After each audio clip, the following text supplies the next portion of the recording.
first thing and very important thing is I am being very uh, naive and curious in this whole conversation. I don't want to look like because I'm not a great researcher or an expert in the subject, but I would like to have this conversation in a very studious manner, in a very curious manner. Since Raj Kapoor, when we mention Raj Kapoor, there is so much to it that none of us at this time or of this age can say that okay, we know Raj Kapoor. There is so much to Raj Kapoor. Along with that, I would also like to make it very clear that I am more interested into the social context of this whole discussion instead of just Bollywoodish things, because that is what my personality or that is how I am. I try to make films on pro people or concepts or subjects. So I will be going slightly towards that direction. You may correct me at any point of time, or you can please add to it. I won't be speaking much after this because I'll be just responding to what you have to say because this is about that. The theme is Raj Kapoor and Khwaja Ahmad Abbas. That is what I have told to me. Rather, that was the reason I love this because the current times that we are living in, the kind of narratives being set all across the country, including the entertainment industry in India, this duo, this association excites us so much. We just can't think enough of those times when these two were like into the mainstream and they created some wonderful synergy together. So I'll begin with that exactly. These both were they both come from a left leaning school of thoughts, and they bravely and very interestingly and in a very popular manner put together their thoughts into the cinematic wonders. So, in what way their political leaning, or that must have shaped this whole journey? What do you think? Basically, I think that you could say that actually the mind was K. Abbas and the soul and spirit was Raj Kapoor. So that combination is a very interesting combination. I think their politics and specifically Abbas's politics came through the strongest in the film Shree because there the dialogue and the dynamics between the rich and the poor, the politicians and the non-politicians, the politicians as crooks, so all of that is in that film. And I think his political point of view is very, very clear. In Awara, you have another kind of situation which also talks about the class divide. They were very interested in the class divide. This comes from both, I think, Raj Kapoor's background, which is Prithvi Raj Kapoor. He used to do plays which were very secular and also talking about the problems and the historical and social situation of India. So Raj Kapoor is brought up in that atmosphere, and Abbas Saab is also brought up in that atmosphere and was started off as being a journalist. So he was, through his journalism and his writings, very connected to what was happening every day. So his cinema would not have been a fantasist cinema. It couldn't be about fantasy. It was always connected to some kind of social event. But above all, put all that aside, none of that would have appealed to people if they were not brilliant storytellers. And to that mix, we must add Shailendra, because you have the story and dialogue working, but then the songs are also saying the same thing in their own way. And they are romantic, kind of fulfilling the needs of the Raj Kapoor film with Nargis and Raj Kapoor, but they are also very political. If you take a song like Dil Ka Haath Sune Dilwala, or you can even take Mera Joota Hai Japani, he's talking really about what is an Indian, who is an Indian. And you could say that through the words of the song, this question of identity comes through. In one of the verses, he says, when हम तो बिगड़े दिल शहजादे. He's talking more about being the people. And as the people, they can decide through their voting who sits on the throne.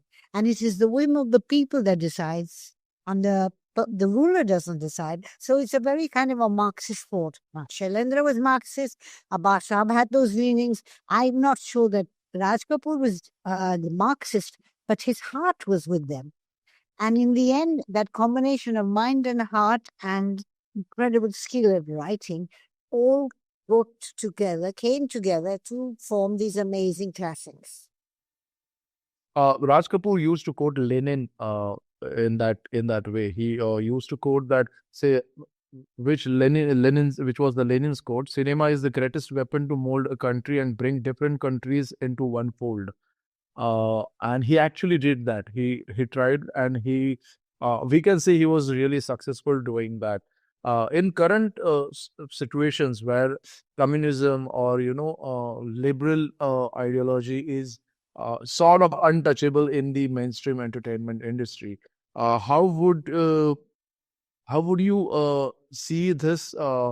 In a way, it was a big experiment because Abbas sir was also into a low budget filmmaking. He used to do his own direct films the way I do, or many of us. There is no comparison, of course, but we all try to do low budget films. And at the same time, they came together and made this into mainstream popular cinema using quoting Lenin again, using cinema as a weapon. They succeeded so well. How do you reflect to this in those times, and how do you look at this interesting combination? Like, I am doing my own small budget things, but at the same time I'm taking this idea to a bigger screen, to a popular domain. How do you reflect on this, ma'am? I would say that both Abbasam and Raj Kapoor and their films, you have to see them in their time. Their time was a very specific time. The best films were in the 50s. That was an era, some years after independence. There was Nehru was there, and the whole country was going through a sense of renewal and identity and assertion of identity. So the circumstances were very, very different. However, even then, there was a slight divide, not as pronounced as today or later in the 70s, between popular cinema and independent cinema. However, in the 50s, Abbasab didn't make his films. It was much later. So by that time, he was already a name. People knew his name, so he could, I'm sure, find enough funding to make the smaller film. Now, he knew that the smaller film was not going to attract the mass audience, but you could be more articulate in expressing your political and social views because the expectation is not the revenue from a box office, but the acceptance of ideas. Whereas Raj Kapoor's films was the acceptance of the film as entertainment above all, because the budgets were much higher.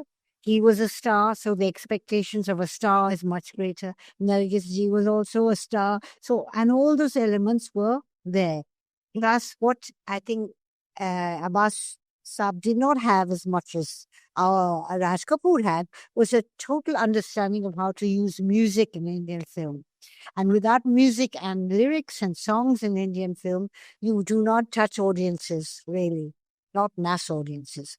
And in their time, and even now, when you hear their songs, they're still touching people. Gotcha. And if you see on YouTube, there are Russian versions of Mera Naam Hai, Mera Hai Japani. And you will see that it's the music and the words of the songs that touch the mass audiences. So Raj Kapoor he was a very musical man. He understood how to picturize a song, how to get the best lyrics from Shailendra or Hasrat Jaipuri and Shankar and Jaikishan. So we must say they were a fabulous team with Abasa. Now, why did Raj Kapoor not write his own scripts, really? It's because I think Pathan, he was not really a writer. He's a filmmaker. And also, his Urdu Hindustani was not as good, obviously, as Abbas Saab. So, when you see the dialogue of something like Awara or Shree, you see fabulous Urdu, fabulous diction. And Abbas Saab knew that the films he made, like South Hindustani and the other films, are not going to have that same appeal. But they were perhaps closer to his ideology. So, you have to make that distinction. And if you're a very, I would say, skilled screenplay writer, you should be able to do both quite comfortably because you know the brief of both and your heart is in both places. Abbas Saab's work with Raj Kapoor is impeccable. There is no holding back anything. It's a beautiful dialogue, beautiful dialogue.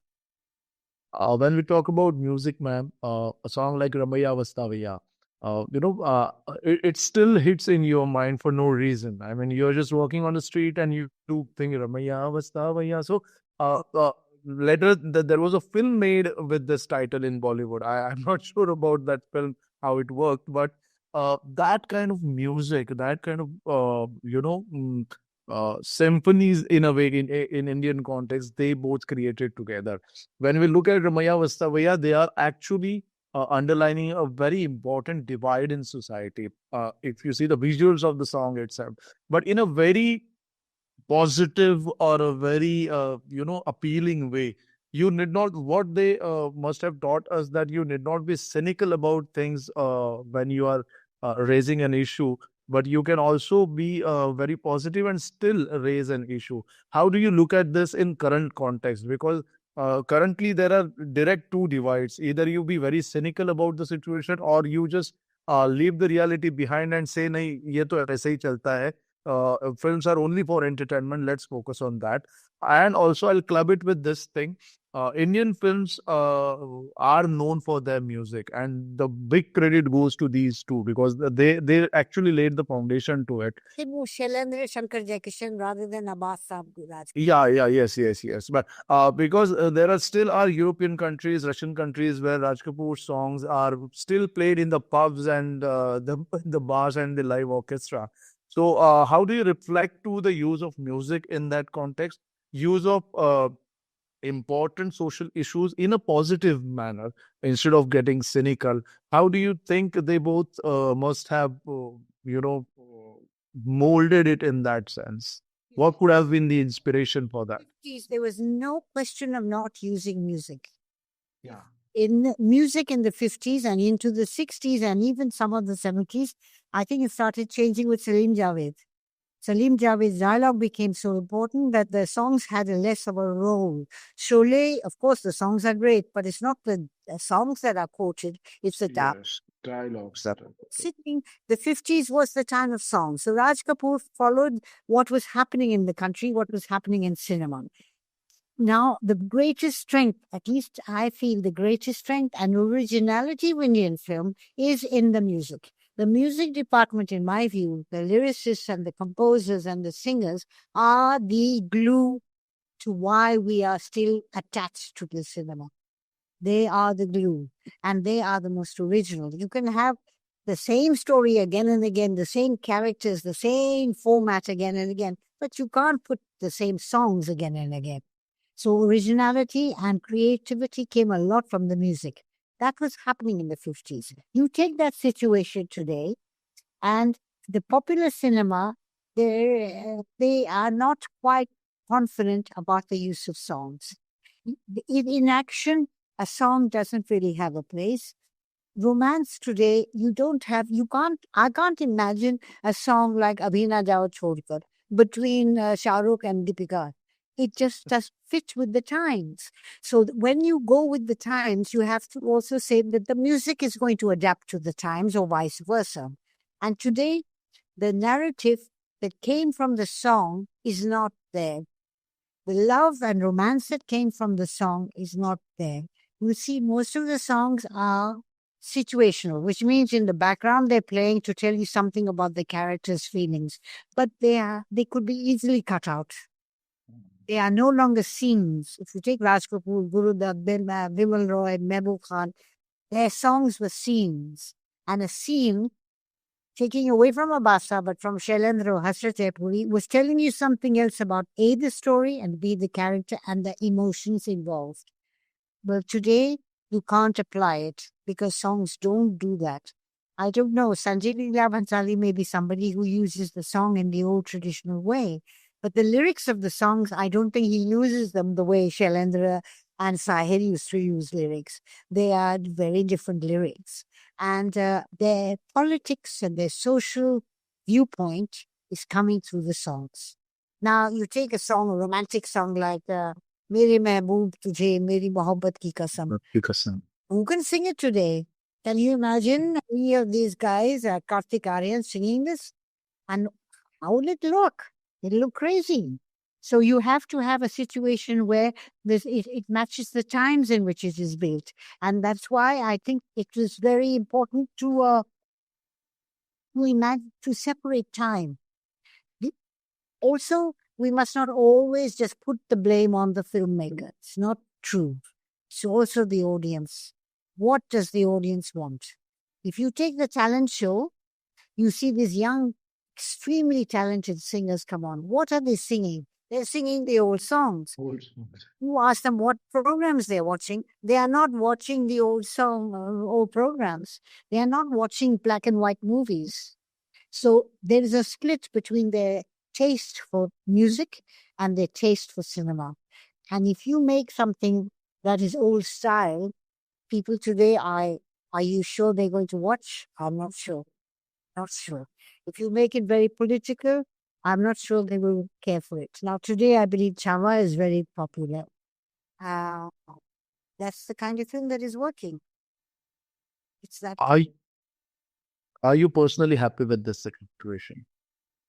What? Sorry, I didn't hear that. Are you personally happy or unhappy with this situation? I'm not a filmmaker, and I tell you, you can't be unhappy because you can't live in the past. Today, Raj Kapoor is not there, and I don't see anybody fitting in the shoes of Guru Dutt today. So, how do you recreate? I mean, people, the great writers who would fit in Lata Mangeshkar's shoes or Mukesh or Rafi Saab. I don't think anybody, even though they're very good. They came at a time when music was and cinema was the only entertainment in India. They came at a time when the filmmakers were really developing a language of cinema which is uniquely Indian, uniquely Indian. The use of music, the use of melodrama, and so on. And then as time went by, it got more diffused. Like culture everywhere in the world, it's got more diffused. So you take someone like Satyajit Ray, you will learn a lot about Bengal through him. And now the Bengali Yes. cinema today I haven't seen many films, but do you learn a lot about Bengali culture through today? I'm not sure.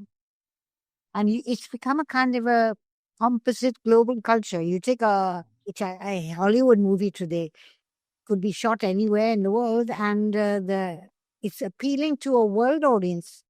I don't see as specifically American, like the Coen brothers. Coen brothers was very American, and the whole team was American, and about how it is, how they think, how even Scorsese's early films. But today, everything has become much more about appealing to a greater audience. Not completely. There are directors, I think, in my view, like Mani Ratnam, even Anurag Kashyap, and in his own way, Karan Johar, even Sanjay Leela Bhansali, they have their own voice. However, this is just few people. And if you look at the 50s, there were many directors. Why do we only remember 4 or 5? Why? What differentiates? My question is, what makes a classic a classic? Is it time? Is it quality? Uh, on these lines, as a film historian yourself, can you share some of the anecdotes if you have anything? Because see, this a prolific writer and a showman coming together. How would they process the? See, as a filmmaker, it interests me a lot because when I brainstorm with my team, it always is like that brainstorming itself is a interesting process. So, can you share some of the anecdotes if you? Yeah. Uh, I had the privilege last year, thanks to Kunal Kapoor, who was supervising the restoration of the Raj Kapoor films for a Raj Kapoor festival. And so I had the privilege to do the subtitling of 9 Raj Kapoor films through Kunal Kapoor. Shivendra Singh Dungapur was also involved, and Ranveer Kapoor was really also involved and extremely helpful to make it all happen. Then that process allowed me to look at the films very carefully. And you see the development of this character Raj Kapoor becomes. And if you look at Aag and you see Barsha, the amazing sense of cinema he has. And what I also had the privilege in 1984 to be at the North Film Festival, where I was involved with the festival people, the French festival, retrospective of Raj Kapoor. So Raj Saab and his wife Krishna ji came, and we spent 5 days together in Norms. And I would say there was only one subject that interested Raj Kapoor, and that was cinema. We rarely talked about anything else. And he was loved at that festival because it was about cinema. And somebody so passionate about their art is going to, if he's lucky, create something that no one else can create. So when you say, why was Raj Kapoor unique? It's because his whole life was cinema. And he understood where to put the camera, how to make the emotion work, how to make the obstacles work, and so on. It is true that his early films, to me, were better in many ways than the later films. But then the times had changed, the audience had changed. And even though he was absolutely obsessed and very, very passionate about Mera Naam Joker, it was rejected by the audience. Whereas Bobby was immediately accepted because the youth had became the audience, young love, young fresh faces, and so on. And after Bobby 73, you can say 15 years passed, and then you have Maine Pyar Kiya. Again, you enter a new phase of romance, teenage romance, and Salman arrives, then Amir arrives, then Shah Rukh arrives. But if you look at their fathers, that's Rishi Kapoor and Bobby. So Raj Kapoor was a trendsetter in that way. But you could not really copy him. Like people said, oh, he creates a formula you can copy. I don't see anybody able to make a film like Andar, Aag, or Barsat. If you see Barsat, you'll just be amazed by the questions he poses. In Barsat, in Aag, it's really the dynamic is between love and lust. What is lust? Was lust. And then in Barsat, you have the same thing going, but it is love that wins. So he's battling with these two notions. But this is before Abbas Saab. 1951, Abbas Saab comes on the screen. You know this background of Awara, I'm sure. Yes. When Abbas Saab saw an article in a newspaper about a judge and a son who is estranged, and he then takes him back into the family fold. He saw this newspaper article and then thought, wow, this will make a great story and a great screenplay. So he first goes to Mehboob Khan and he tells Mehboob Khan, will you make Awara? He said, yes, I'll make Awara. It's a very good story, but I want the father to be Prithvi Raj and the son to be Dilip Kumar. And Abbas Saab said, no, it has to be played by the real life father and son. So then he goes to Raj Kapoor and he says, Raj Kapoor loves the story and says, absolutely, here's a signing amount, 1 rupee he gives Abbas Saab to seal the deal. But he said, you will have to go to my father because my father was playing the lead in all the films. Will he accept to play the father? So then Abbas Saab went to Raj Kapoor and I think he charmed him or whatever and said the real hero is the father or whatever he said. And that's how Awara was cast. Wow. Nargis was working with him since and you can see the progression of even the performance of Nargis. And so by the time Awara came, and I have to bring up another film which was key to the approach that he took in Awara, and that is Mehboob Saab's Andaz. When you see Andaz, you realize why Abbas Saab went to him for that. Yes. Because he had an understanding of India modern, turning, divided between different kind of the westernization and Indian. And Andaz, that's the whole thing. So Awara comes from that background. And then there's many scenes in it. If you look at Awara again, there's a scene in which he comes into the house for the first time, having run from the police. Raj is running from the police. He enters Nargis' house, which is a palace belonging to Judge Raghunath, Prithvi Raj Kapoor. And he looks around and he said, this is the grand palace. I bet you the judge is taking, he must have a lot of earnings under the table. So, and then you have a whole speech about who looks like a thief is, if he's wearing a suit and looks, completely upper middle class, he'll never be caught. But if he's poor, wearing old clothes, he'll get arrested. And that, if you look at that scene and that dialogue, that to me was the seed of Shree Service. That's, you can see, has been developed into Shree. Please. Divide and the question of honesty and dishonesty. And how do you make it when Shree Jarsovis? How do you make it in Bombay? Do you make it by being Dhobiwala? No, you don't. So he becomes the crook. So, I mean, it was always like, what choices, moral choices are your characters faced with? And that was much more the obstacle, the choice between good and bad, than a villain, an obvious villain. And Raj Kapoor was very good at that. He made the audience choose on moral grounds. This partnership of almost 2 decades and five odd films. Awara to Bobby. Uh, how do you see this, transition in a political commentary, in a style of a cinema, and in a way, Bobby laid foundation to lot many new tracks in Bollywood. Further to that, there were Bobbies everywhere. So how do you see this? How do you see this transition? In Bobby, the question is the inter-religion marriage. He doesn't make it Christian and Hindu, but he makes it class. Because he says that she's poor, fisherman's daughter, and मैं तो बड़ा आदमी हूँ, this Pran's character. So underlying the love story, which could have been seen as a classic Romeo and Juliet type story, he added thing of religion, but he doesn't emphasize on it. And he absolutely emphasizing on class. Class meaning money.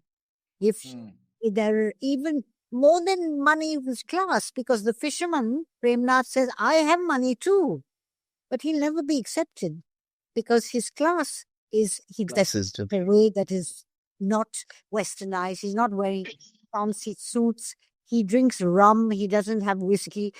All those differences are established. So again, you see Abbas Saab and Raj Kapoor are saying the conflict is society. The villain is society. In Bobby, the villain was society, the social norms of regarding who is acceptable. And that what people do is often, Qayamat se Qayamat tak was another Bobby in which there's the social divide. And I think it's again religion or caste. I don't remember what the divide was, but they were both Hindus, but they were not too happy about their families. On a little different note, the way he portrayed his heroines, like Nargis, and in those times, the very upright and that era when we were recently got an identity of a country, but we were still struggling. We are still struggling with this gender biases in the country. How bold was it, and how would you elaborate that side of Raj Kapoor, portraying heroines in that sense? It was still, we see in many films, the heroines are considered like a property. That, okay, they have to be eye candies, they have to be this, and doing this in that era. How do you reflect on this side of Raj Kapoor? Okay, that Nargis was very, very instrumental in the portrayal from Awara. If you look at Ark, she's a very interesting character, but that character is not developed very much. But Saath, she's a little bit, just her main purpose was romantic, not much else. But after Awara, also these particular, these two films are key to how he shows a woman. He shows a woman as very moral, very upright, capable of many dimensions. That was what it was. It wasn't one thing. She wasn't the perfect woman. She was the woman who was educated, because in Awara, she's the lawyer. And in Shree Jarsovis, she's also educated. She's a teacher. And in Shree Jarsovis, there's more question of morality. She represents morality. But in Shree Jarsovis, in Awara, it's more romantic. I think it could have been to do with the fact that Nargis herself had been very educated, a very sophisticated type of character. And her influence on Raj Kapoor must have been quite tremendous. And it is documented as such. Of course, they everybody knows there was great love as well, but there was a great influence as well. Nargis influenced Raj Kapoor in his portrayals of women. You will see after that, like Jis Desh Mein Ganga Behti and all, and then the song started becoming very much more sexualized. You cannot say they're sexualized in Awara or in Charsobis. So he started looking at women slightly through the lens of that dilemma he had in love or lust. And that conflict shows up in the way he portrays women. And that happened in later films. Does not happen in so much in Prem Rog, for example, but in Satyam Shivam, the way she's represented harks back to a certain view of the woman. And things had changed. He changed. And his films changed. Obviously, some people have favorites, and I'd say my favorite of his is Shree. It's a perfect film. A perfect film. The songs, the dialogue, the social sketches, the performance, the actual, what you call it, the layering. There's one, every scene has got something rich in it. It's an amazing film. Amazing. And, the dialogue and screenplay should be studied by filmmakers today. Uh, After the heroines, I would like to discuss about the idea of hero Raj Kapoor presented. We just said Jis Desh Mein Ganga Behti Hai or Jaagte Raho or Mera Naam Joker. The central character of the film are so much how there were so many experiments with them, and it was very bold in a popular domain of cinema. He was not into a parallel cinema per se. They were not parallel cinemas per se. They were the mainstream cinemas. And, uh, you know, I would call it a very daring move to bring heroes in that way. An aging clown, maybe still you as a filmmaker, if I think of a script where the aging clown is my hero, I would think many times before going and doing it. But his heroes gave so much to our society, so much to the people around them. How would you reflect on that part of Raj Kapoor with his heroes and the heroic characters that he introduced? Okay, that when he directed himself in later films, I think they were less interesting than when he acted for others, like Anari of Rishikesh Mukherjee. And the film I thought Raj Kapoor was really very, very good. Andaz, he was brilliant under Mehboob Saab. Brilliant, brilliant acting. In fact, he and Dilip Kumar are just amazing in that film. And then in later years, we must never forget Tisri Kasam. Tisri Kasam is a Tisri Kasam. and Raj Kapoor has held it together. With Wahida Rahman, they've held it together. There is nobody else that mattered in that film but these two characters. His acting is wonderful. And to even, I remember interviewing Wahida ji and she said no one really thought he would come along wearing a dhoti and be a cart driver. But he was wonderful in it. Postcard, but bullet cart.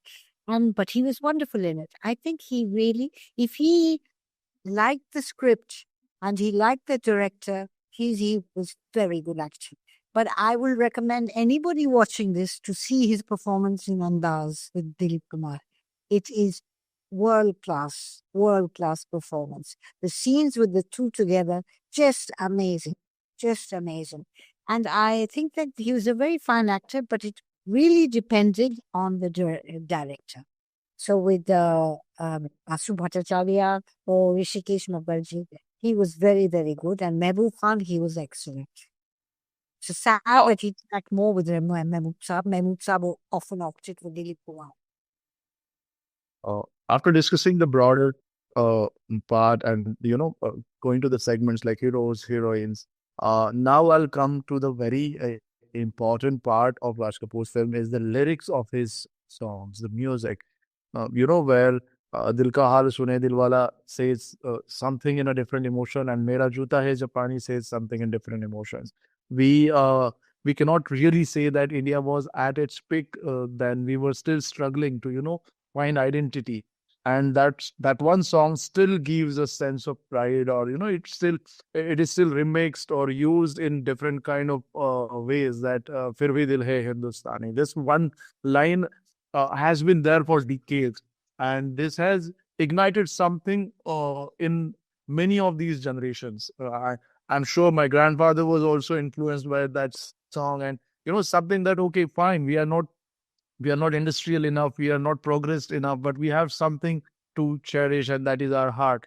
So his lyrics always infused something in the society. How would you reflect on the use of words, made be with Shailendra or anybody else?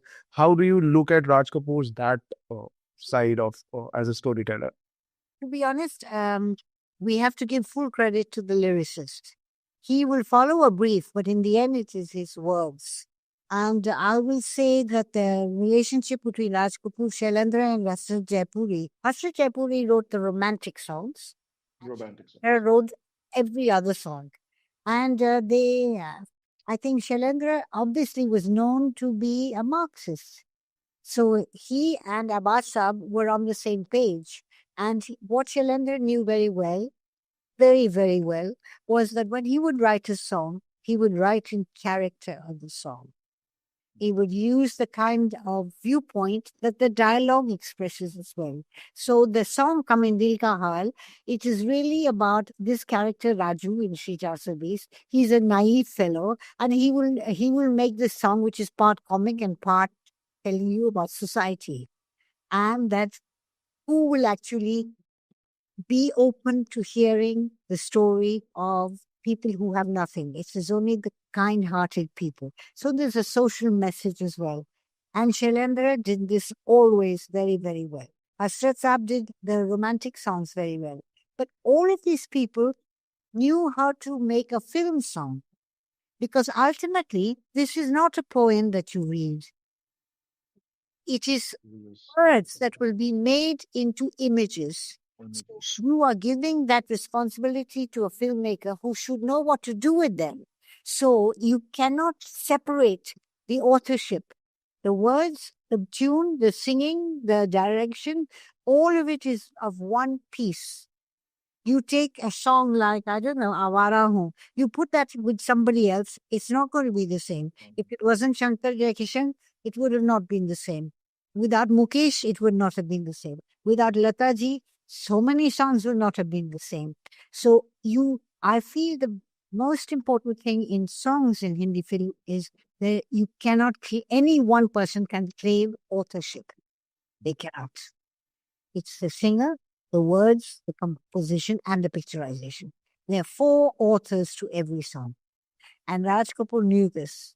And he delivered as a filmmaker, and he knew how to picturize songs beautifully. Shailendra knew he was writing for Raj Kapoor and what kind of music and character. Understood character. Hasrat Jaipuri, same thing. He understood character.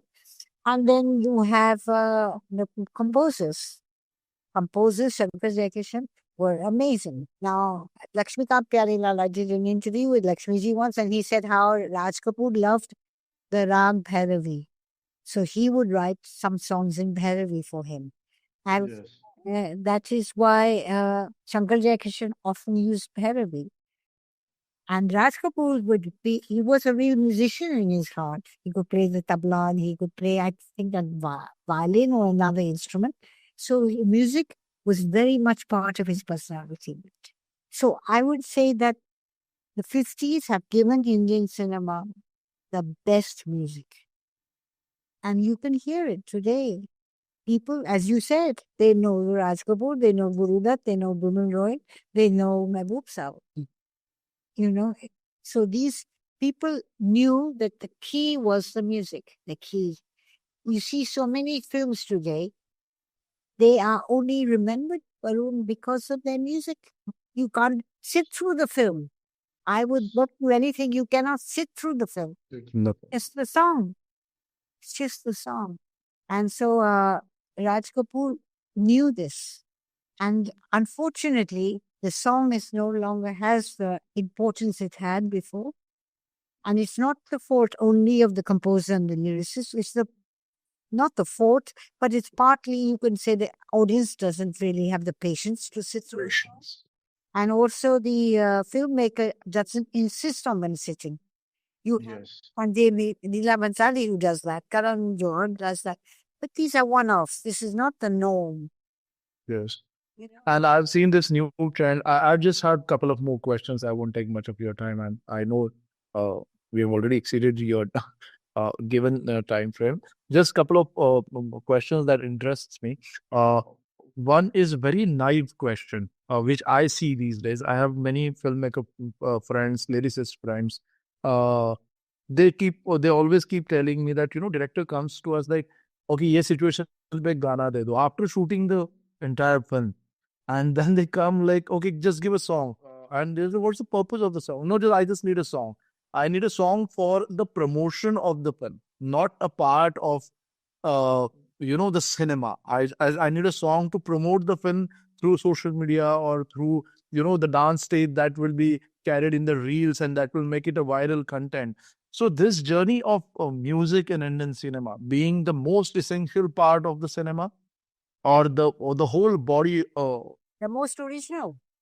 the most original part of the cinema, to becoming a marketing gimmick or a marketing product for the cinema. How do you look at this journey in many years as a film historian? It's very sad. If you see Vijay Anand or Raj Kapoor's films, the songs are just brilliant. And actually, by losing this, they've lost the unique thing of Indian cinema. The unique thing. That is why in the early 2000 or 1900s or whenever, Karan Johar's films were very popular in the West. Among a certain minority, we can't say everybody, but it was also the music. They loved the music. Dil Se, Chaya Chaya, everybody and many, many, many people love Chaya Chaya. Now, when you see the RRR song, it's the RRR song that people had identified with, Natu Natu. So it is music that is seen as unique to Indian cinema, and the filmmakers and the situation is, as you say, they have lost the touch. Plus, I find sometimes quite a little bit shocking that they don't even understand the words. They don't even understand the words. They don't. They can have a song which does not relate to the situation. They paste it on it. It's like a YouTube, those videos you get, they can send a song on to Lauren and Hardy and he's singing and they dance to Billie Jean. So, I mean, you paste something on it. And the song is a love song between, I don't know, Sony Mahirwal, and there's an action scene going on. There's no relation between the two. That is terrible. Even if you take Hollywood, they don't do that. If you see Goodfellas or you see that new film with, not new, Brad Pitt, Once Upon a Time in the West, that is music. But it's always connected to the narrative. And here you find a lot of songs are, as you say, marketing. There's one great dance number, what they call item number. Scene is looking like an item scene. Very little continuity between characterization and dialogue is not original. The villain is always the same. The hero has to win. And then he's got to have some love interest. And then once that's all over, you can buy some more popcorn. That's it. Ma'am, I have just last two questions. One is, I was having this very hearty conversation with Pareji, Parallel Sharma, an year ago, I guess. Yeah, I'm fortunate enough to speak to him a lot, and we keep meeting and we keep talking a lot. So, yeah, he's a wonderful man, and he's like a father figure to me. And he keeps telling me many these memories from his times. So he once told me that it was midnight around 12-ish in Mumbai, and near this Nariman Point there is a circle, there is an island. So Raj Kapoor was like, do you know what's the power? I mean, not exact words, but he wanted to prove it to them that what the power, what's the power that you behold as an artist or as a cinema in India. And then there were few friends, four or five of them, and they went to that circle. They sat there, and within a few minutes, since it was a deserted road, the security personnel, the police officers on the streets came to them and started talking, and they were like, "What should we bring for you?" They said, "This is the power you behold in this country. Never. So that Raj Kapoor, he knew that okay, we have this power, and this is the first hand experience shared by Paraji to me, and he is like, I guess he is still the only global icon of Indian cinema. Not as a hero, not as an actor, icon, as a film icon. Because then you can, always debate. You can always debate about Shah Rukh Khan and Amitabh Bachchan. That's fine. But as a film icon, I guess Raj Kapoor is one and only global icon we have. And he knew. Yes, he knew it. The thing is that there was a shop near where I live in London, they are part Iraqi and Irani. And I went in there and there was some discussion about Indian cinema. I said, "Do you know it?" He said, "There's only one man we know, and it's the only one man we want to know, and that is Raj Kapoor." Raj Kapoor. That was like a year ago. They love Raj Kapoor. I also think he looked very Middle Eastern. You see, he could have been Turkish. Turkish, yeah. Maybe that was the reason he appealed to the Russians and the Middle East and every. Wasn't so unlike them. Yes, He looked like them. look like that. Fair and he had light eyes. And Awara was such a hit in China. And I remember Girish Karnad said in the 50s, the West was bowled over by Satyajit Ray in Cannes, and the rest of the world was bowled over by Raj Kapoor. Raj Kapoor was definitely the first Indian megastar for his movies. Megastar. China, there are filmmakers in China who have been influenced by Awara. I don't know any filmmaker really today who says, "Oh, I've been influenced by X and Y."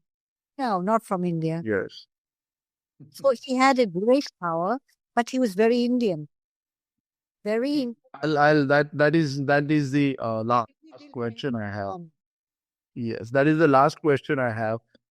Since I am also a diehard, I can't call it, nobody calls it a fan of Charlie Chaplin. We are like devotees of Charlie Chaplin. So Chaplinesque, portrayal of a character and bringing it to India and still maintaining the originality of his own. Chaplin and Raj Kapoor, because I remember when I was a kid, there was this the Rangoli in I come from a very small village, so there was this Rangoli competition, and someone had drew Raj Kapoor from Shree 420, and down there he had written India's Charlie Chaplin, and uh, but still, it never felt like a cheap copy of a Charlie Chaplin. It never. There has been many attempts of I don't know whether we can quote this or not, but adapting Godfather into Sarkar or whatever. But this was so original and still so Indian. What legacy Raj Kapoor has made for us? It's been 100 years since this legend actually walked on this land of this nation. We are so fortunate to have him. How do you see Raj Kapoor have influenced the Indian cinema and Indian society at large, not only cinema? And I'll club it with this question, one more question with this. Can you see Raj Kapoor and Khwaja Ahmad Abbas kind of a duo being possible now in this? Because it is a need of a time. Someone who understands the socio-political situation and needs, and someone who also understands the showmanship. Is this duo necessary? Can we achieve that in near future? And Questions in your one question. yeah, yeah, you just conclude this discussion. Yeah, and The last one. I don't think you can achieve the same thing because the society has changed. The society has changed. You can't have a Raj Kapoor and Abbas stop doing what they did then. And the strength of it is that period. You take that period away from them and you haven't got the same cinema. So I don't think you can replicate. What you can do is to try and see whether anybody has the same concerns. I don't think, I find that cinema has become less cinematic. It's more emphasis on storytelling, more hurried. Digital has brought its own problems. The directors are constantly changing. If you cut the negative during Raj Kapoor's time, you could not recut the scene. This negative was cut. And now you can recut. It's like writing a letter. If you wrote a letter by hand, you couldn't keep writing the letter 10 times. But today you write an email, you can retype it 55,000 times. put all kinds of words because you're not sure what you're saying. So digital is a big disadvantage. And to be very unfair is that the directors are not sure what they want. Raj Kapoor knew what he wanted. Abbas knew what to write. These were very clear-minded people. Now digital and the technology has confused people a lot because you have too many options. You know, I mean, when you call somebody and you call a society or company and they say, press one for option one, for two, for this, three for that. But they give you lots of options, but there are no choices. They don't give you choices, they give you options. And so unless you know how to choose, you go for the wrong option. Now, coming back to the rest, Charlie Chaplin, I think his appreciation for Charlie Chaplin was very simple. Obviously, was the movement, the physical movement, and he did that in the song "Mera Zita Hai Japani." It starts with a speeded up shot, so that's his tribute to Chaplin. But once the story develops, it's different. The other thing he's influenced by Chaplin is Chaplin was always the underdog. Chaplin was never the rich man.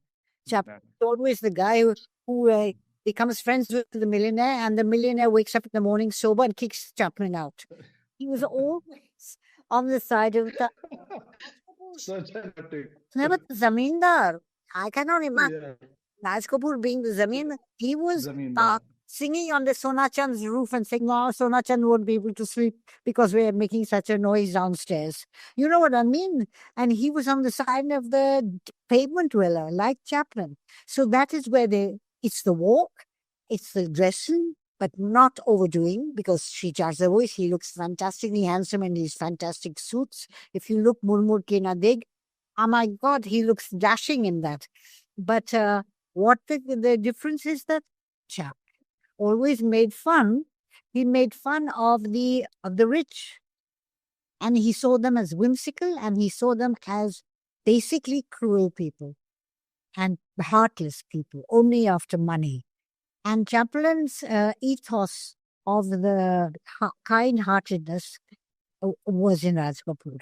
And so Raj Kapoor is definitely made a big impact on Indian cinema, but I don't think the filmmakers who may love his work or will not necessarily make Sri Jasovis. So I think it's an intellectual influence. It's not actually played out in actual work. It's an intellectual influence. It's a love of Indian cinema. And but if you talk to many young people today, well, you'll be shocked if they've seen any of these old films. You'll be shocked. And I think that is rather sad, but you can't blame them. I haven't seen many modern films either. So I can't, I mean, they don't interest me. And so maybe these films don't interest people. However, for people who are discerning, people who know is the best of Hindi cinema and what is the foundation of excellence, will always look to Rajkapoor. Thank you so much, ma'am. I hope you think this was worth your time. The this And I hope it will encourage somebody to watch Sri Jasognisa. again. Yes, The main purpose is that we should open the door to Rajkapoor. Raj Kapoor again and again. Yes. How would you wish him on his 100th birthday? I remember when I had met him, he was so kind and so thoughtful, you know. And I would always say, Raji, happy birthday, and I wish you were here. We all wish you were here. Thank you so much, ma'am. Thank you. It was indeed a wonderful conversation.